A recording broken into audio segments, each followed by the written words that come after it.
Okay, everybody, welcome back to another episode of the Accommodation Show. This week, we're in for a real treat.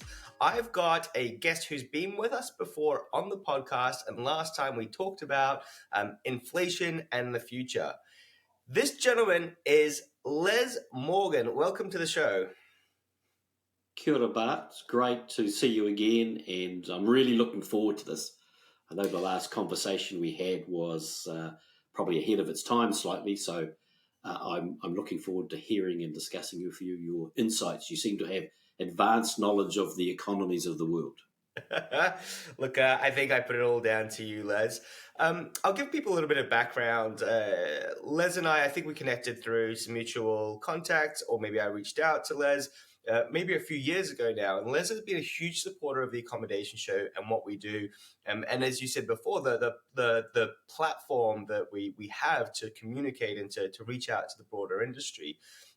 Through that episode of the Accommodation Show, we've also developed a friendship, and I got to hang out with your family and come and see what you do in New Zealand. And my family's over in Auckland, so it's really great to have people to kind of surround myself that are within the industry in Auckland. So first off, thank you so much for hosting us when we came over.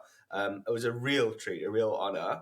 And it's also great to kind of build that friendship and the relationship. But kind of before we get into the episode, like how are you going? How's the past sort of 12 months been for you as a business and maybe personally?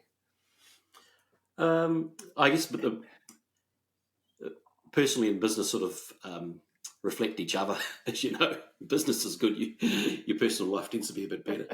It's been a really interesting 12 months. We were recovering from COVID. We had a pretty quiet winter last year, but the general trend was that it was positive. We were lucky enough to be hosting the Women's FIFA Football World Cup, and that brought a lot of visitor room nights, especially to Auckland and into New Zealand. It was great. It was a great event. Gave us a bit of a bump. And then we had a bit of a late start to spring, but by late October, early November, a high season kicked in, and hotels and accommodation across New Zealand really enjoyed a good summer, the best summer for many years for obvious reasons, to an extent that in January and February, our group, which is a national group, we were at capacity on many occasions. So wow. No complaints, good yield. Probably the great challenge we faced was just higher costs. So we were certainly turning over more money than we'd previously turned in the history of the company, but our GOPs were slower than ever. So challenging, but we were pleased because we had come off such a wonderful summer. However, we are now. I'm going to interrupt you there because then we'll talk about what's next, and that's kind of where we'll gear the whole episode. Right. But the one thing I do want to do, and forgive me, I'd love you to kind of recap for people what your position is and where you sit at Hind Management and what you guys do in the accommodation space. Well, my role within Hind Management is I'm Chief Operating Officer of Hind Management, and what we do is we are a white label hotel operator. We also have our own in-house brand called Sedema Hotels. We have 7 hotels across New Zealand. We also own, develop and invest in commercial properties, some of which are the hotels, mainly which are hotels. So we wear multiple hats in that regard. We also have a day spa business called Moss Spas. And we trade a couple of restaurant and bars within our hotels that we operate independently to the hotels. So, we were a hotel hospitality company. And so we've got a pretty broad reach. As an indication, we'll welcome close to 1 million people through our doors this year across the group. So we have established ourselves as a market leader for things like sustainability, diversity, the accessible community. And we are previous winners of the Supreme Tourism Award here in New Zealand. Tourism in New Zealand, when it is running at full hilt, is about a $40 billion industry. And so we were pleased to be thought of as the leading tourism enterprise. And we've continued to win awards and develop a reputation as a good employer. So we have multiple awards for Employer of Choice here in New Zealand. So making money is important to us, of course, but the way we make money is really, really vital. And we're a company that are based on values. So all that means is that obviously financially we've been successful, but also we have a uniquely low turnover rate and a high retention rate of our employees. So we think we are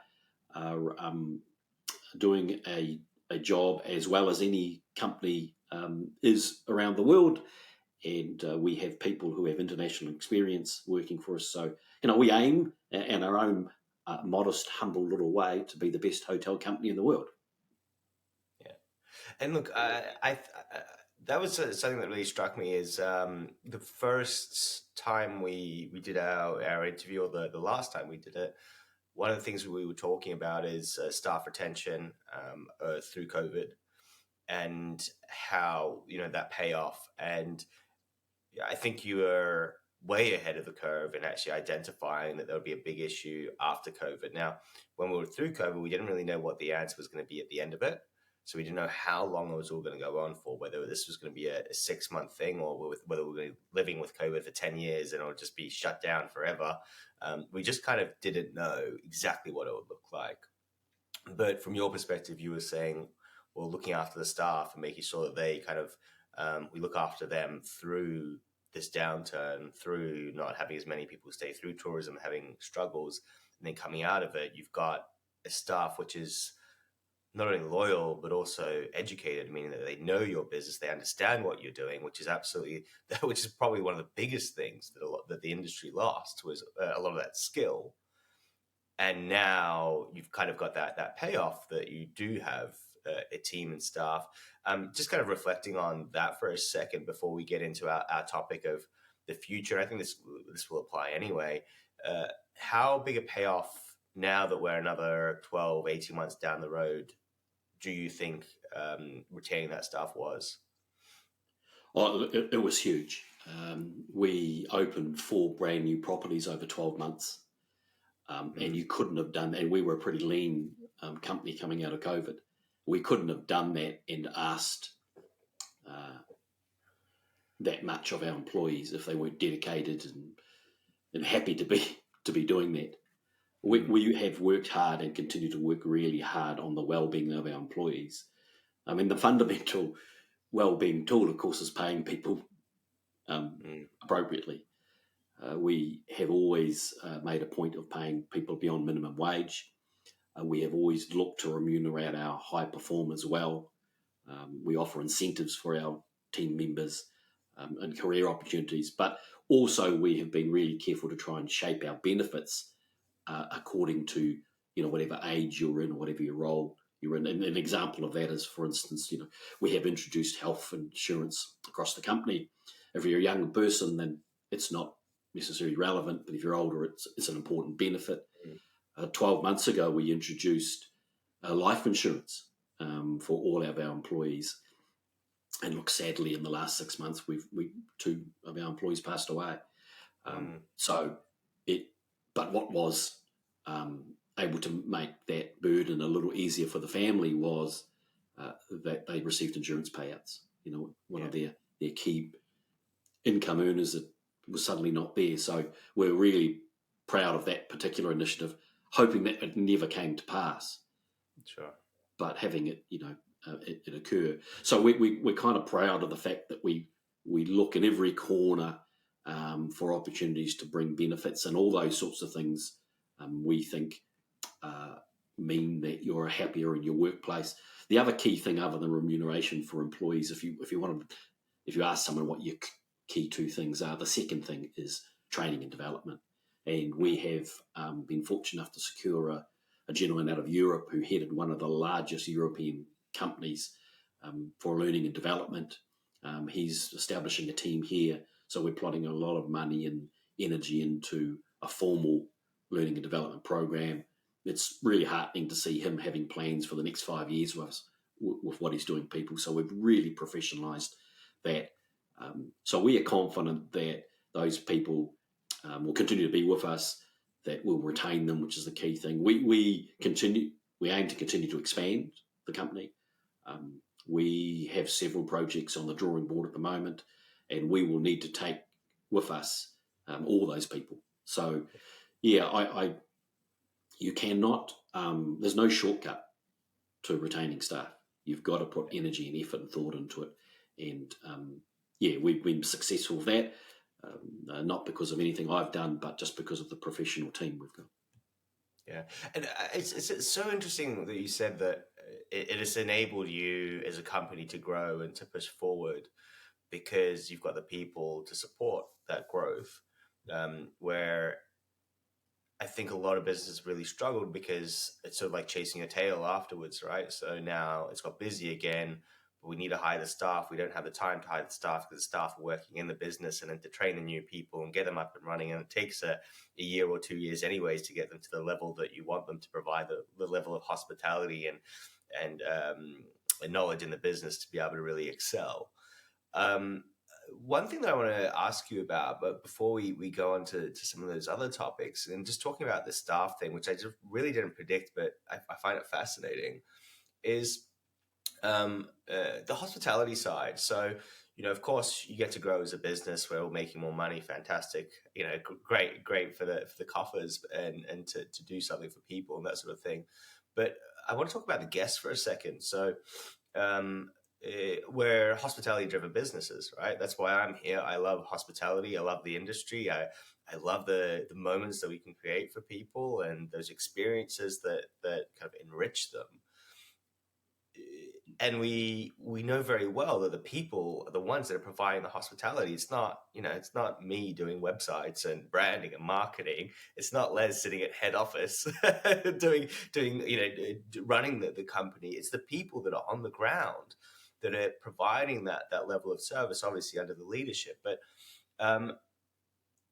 where do that sort of intersection of staff happiness versus hospitality, is it just a training thing, or is it if you've got a happy staff that the guests get a better experience? And the question is, how do you measure it? Like, it's all good and well us saying, oh yeah, well, yeah, of course it's going to be a better hospitality experience, but how do we measure it, like, really, to know that there is a correlation between the two, apart from something that we've made up, or is it just more training? What do you think?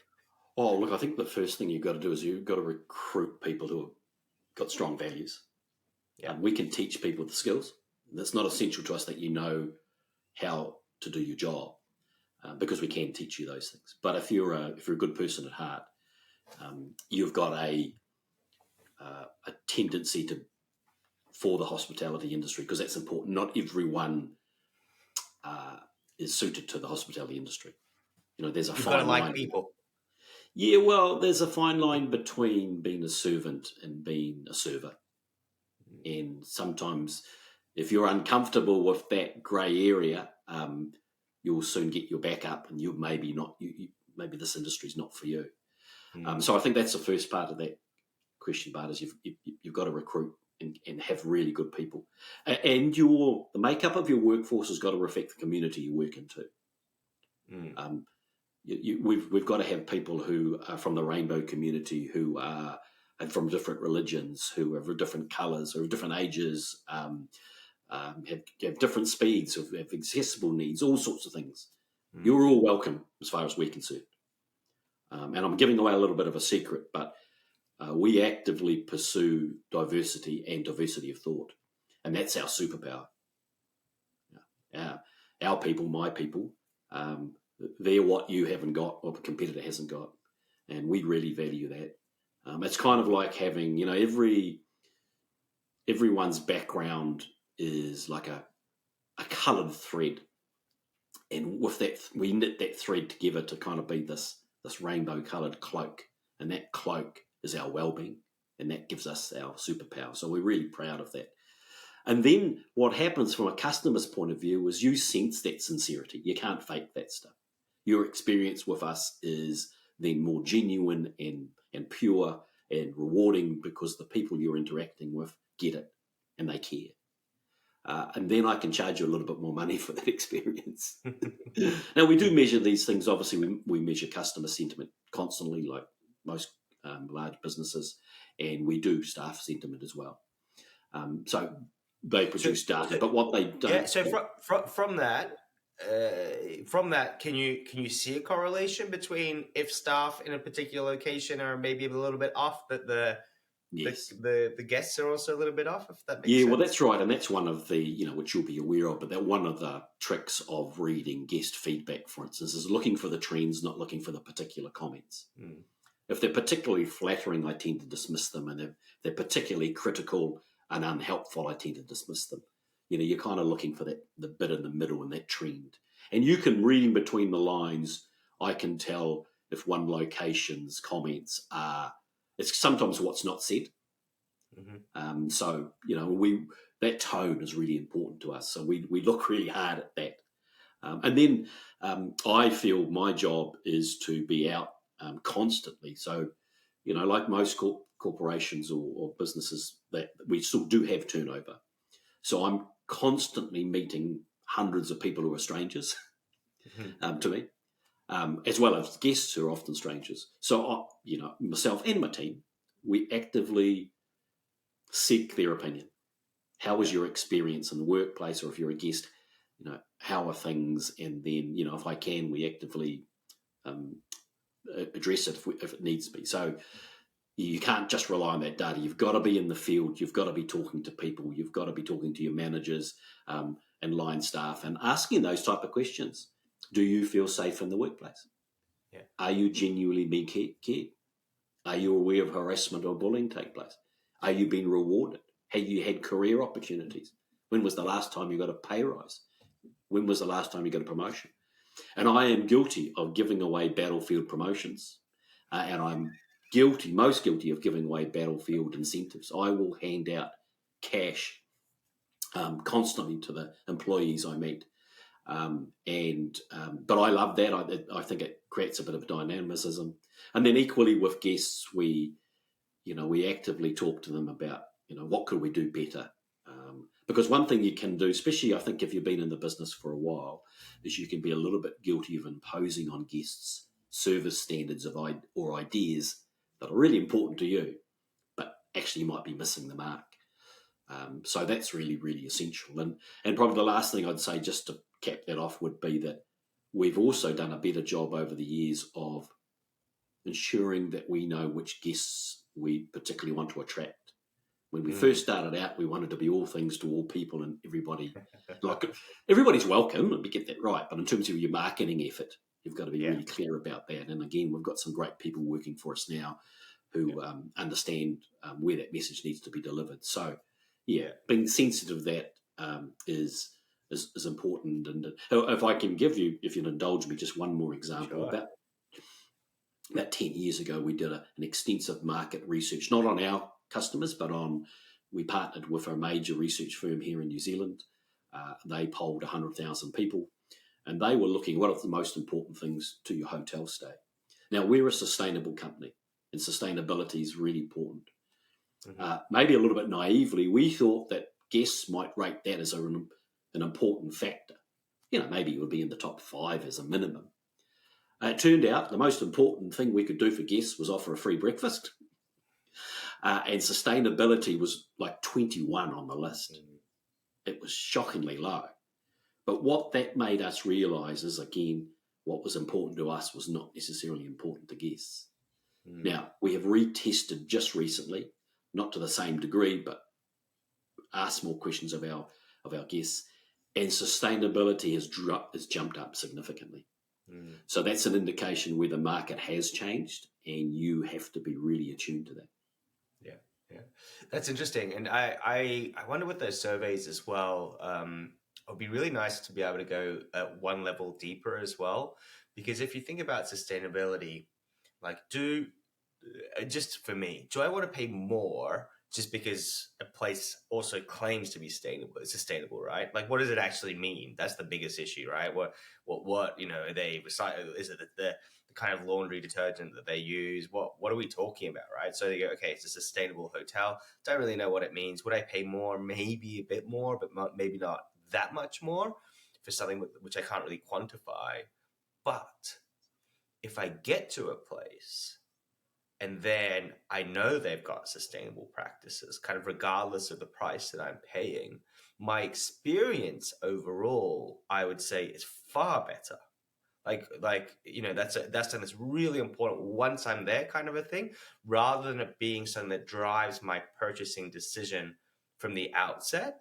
A free breakfast would influence my purchasing decision, but sustainability wouldn't. But once I'm there, my experience would be better. Does that make sense?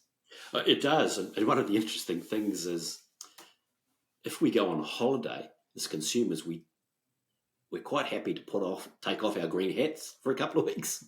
Yeah. We're a little bit guilty of that. So we'll often have run a bath or take a jet ski out in the water or fly somewhere because it's a holiday, so it's okay.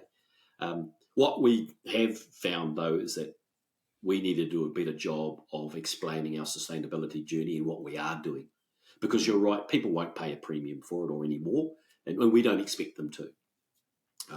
But it's important that, in our case, the sustainable activities we undertake are at a higher level and are deeper. And what I mean by that, for example, is up until very recently, as far as I was aware, in Australasia, we were the only hotel company that has an ESG loan.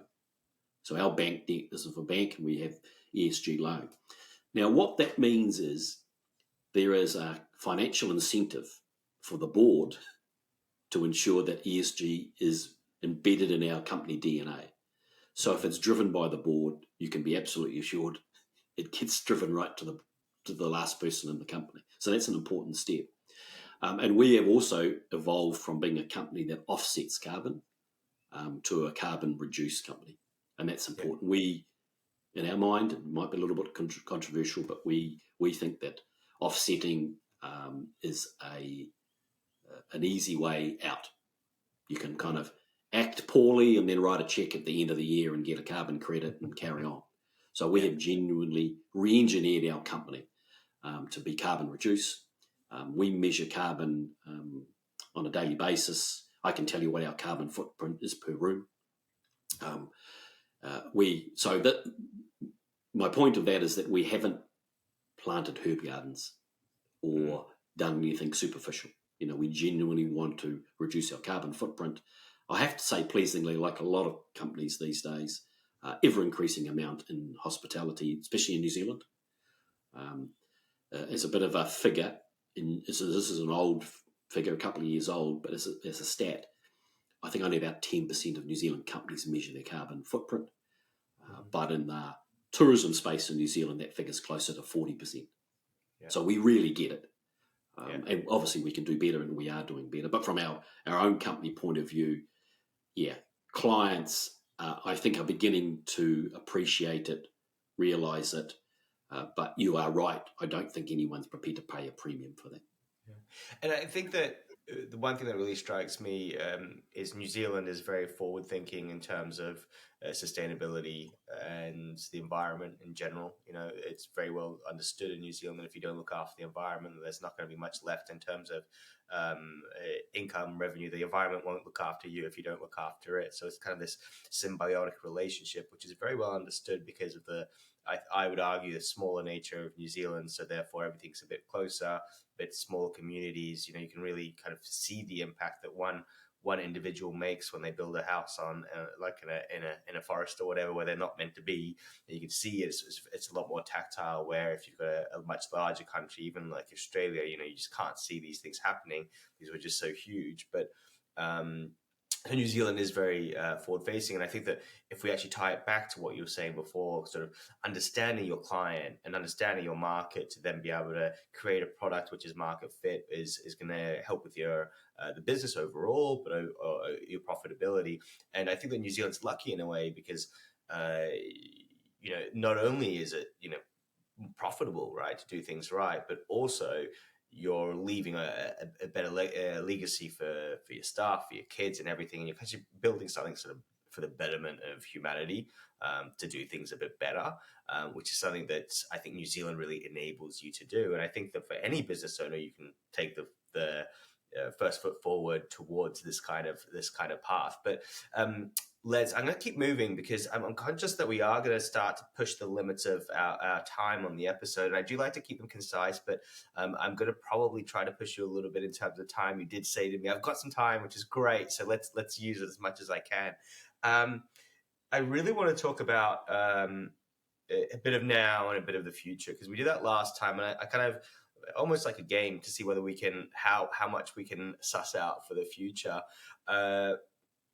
So we came out of COVID, and last time we talked, we identified that inflation was going to be a massive issue that we're all tackling right now. The interest rates went up dramatically. That's something that I don't know if we didn't talk about that, but they did. And I think that because, the banks were saying, or the governments were saying, no, interest rates won't go up. And then they did.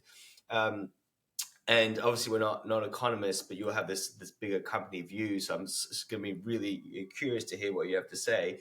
So they will. We've increased our interest rates with the view of trying to calm down inflation, right? And then, therefore, people's spending power over time should be less, and they should we're trying to get people to spend less. Effectively, that's what the mechanism is.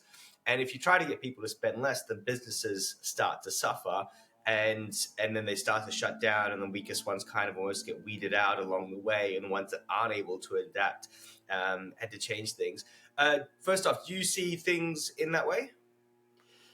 Yeah, so it's a very similar picture in New Zealand. Interest rates are strong, not historically high, but high off a low base. Yeah. Principally, everybody who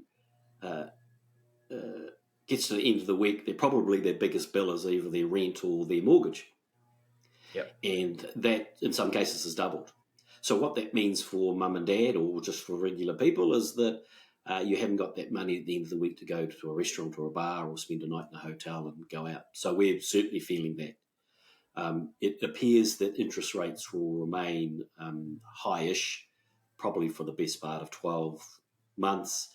There won't be any significant movement, I don't think, for a couple of years.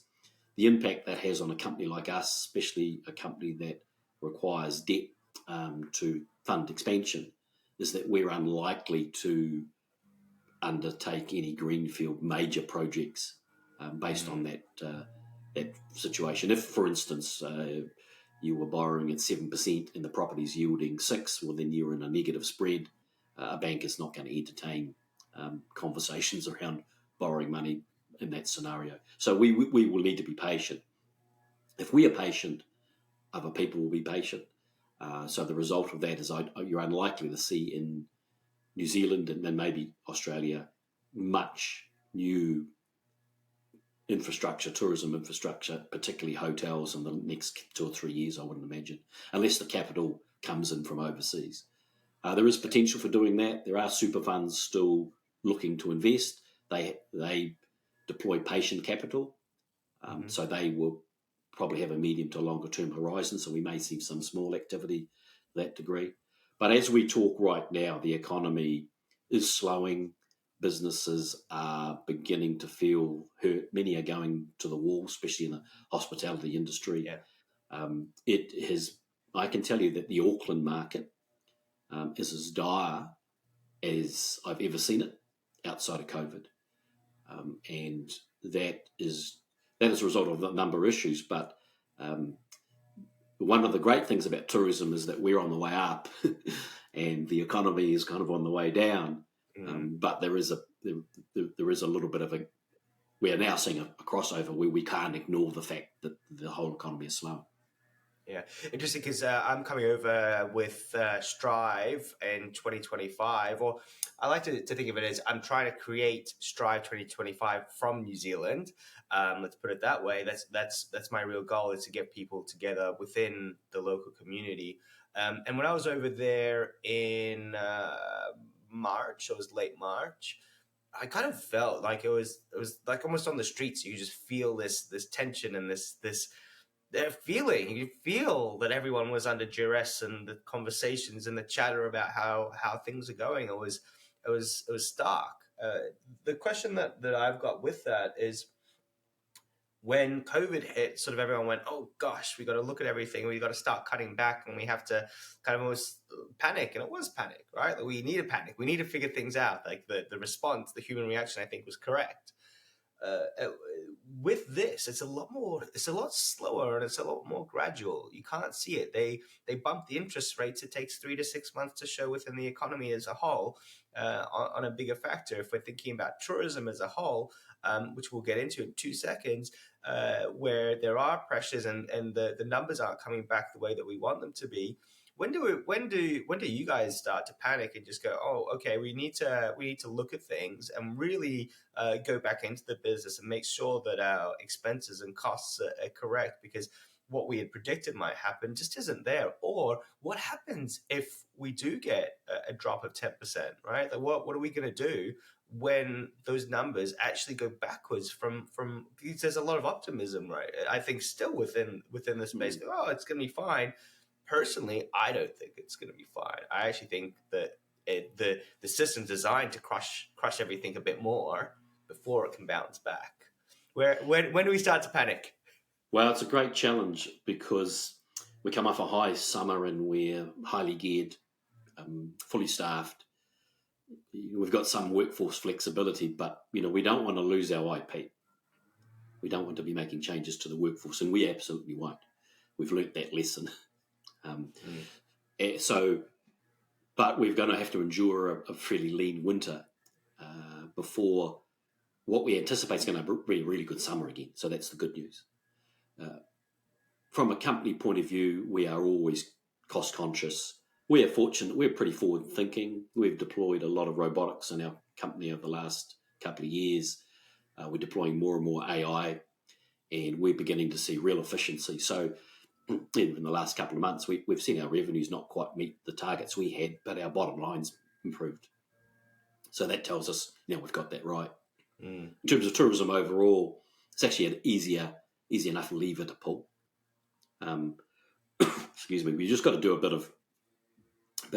lot of marketing, and we can get back. In New Zealand, our dollar is still low, so we're still an attractive destination. The summer will take care of itself, and we'll consider to see tourism grow. The challenge we face is, to your point, is it's an expensive destination once you are here, though, because but we've got inflation still eating away, and we're having to put prices up as much as we can in order to try and stay ahead of that. So from a company point of view, we're reasonably comfortable. One of the great benefits of coming out of COVID is that we're all pretty lean, and we know how to flex our businesses. So I think that's what's going to keep us in good stead. And the forecast, albeit 12 months away, is really bright. So we're positive. Just the challenge we face is the domestic economy is slowing, and it's that sort of business on the periphery where you're not getting that last minute decision to treat yourself to a little bit of luxury and stay in a hotel. The other factor in New Zealand is there's been a change of government, and this government is on an austere program. And the government in New Zealand is our biggest corporate traveller. So we're beginning to see empty seats on planes. They're also a big conference market and meetings market, and they've really cut back. So it's kind of the worst of everything occurring at once. The slowing economy, the government being an austere situation, and in New Zealand, but for historical reasons, things have caught up with us where we now we have no major events in New Zealand this year. There's no subvention funds currently. There's limited destination marketing funds. That's partly because we've got this historic issue around funding. But our industry, we haven't sat on the sidelines. We have got together and argued and discussed heavily amongst ourselves. And in New Zealand, our intention is to support a accommodation levy, a national accommodation levy. Although somewhat controversial, we believe an accommodation levy will aid the central and local governments in raising money, which we can in turn invest in tourism infrastructure and marketing, etc. Now, it's not going to be easy to get everyone to agree to that, and it is going to take a change of legislation. And like all things political, it's not going to happen overnight. But we're in an unusual situation where you've got a sector who's actually willing to impose a levy on itself. That's really unique. But we get it. We understand that for us to move forward, for New Zealand tourism to grow and flourish, we need funding. So, yeah, it's a really interesting time for us, but. Yeah, so it's fascinating. Effectively, I'm going to break it down a bit. So what we're saying is that there's an opportunity to bring more people into New Zealand through marketing, right? Basically, through going out and talking to visitors from the US, from China, from wherever it might be, from Australia. Australia's like one of those typical markets that's been there for a long time, and getting guests to come. But if you don't do the marketing, then people see other locations. We've seen Japan absolutely go wild.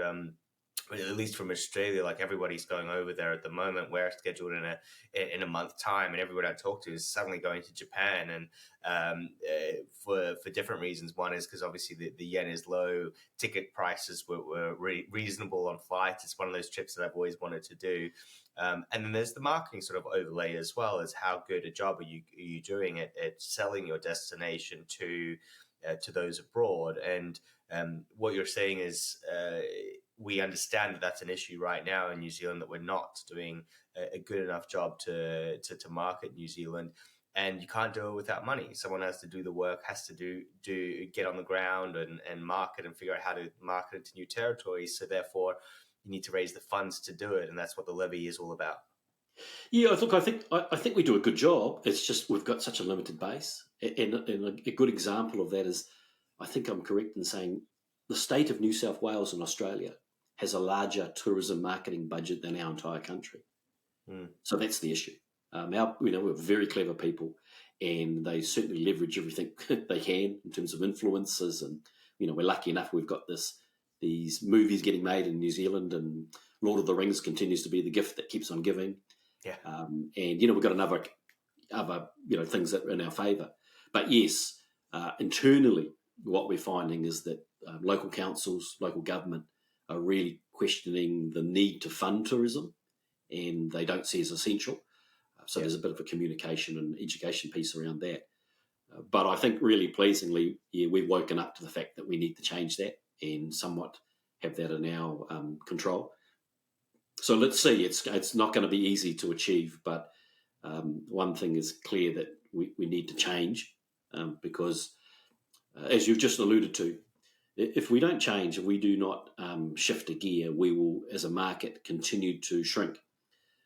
It is very... Take a Chinese traveller, for example. They are able to travel to Thailand now visa-free.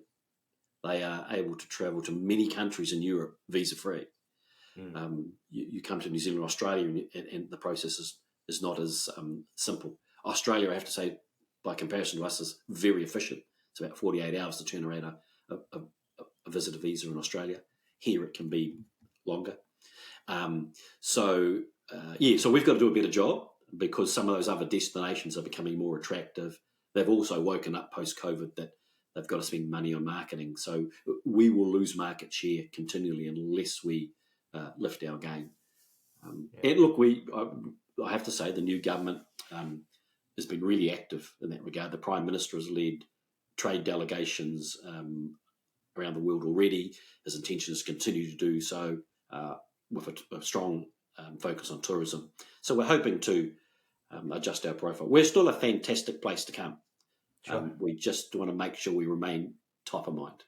Well, yeah, and that's right. And I think it's. I mean, you mentioned Lord of the Rings, right? And I think Lord of the Rings is probably about 20 years old now.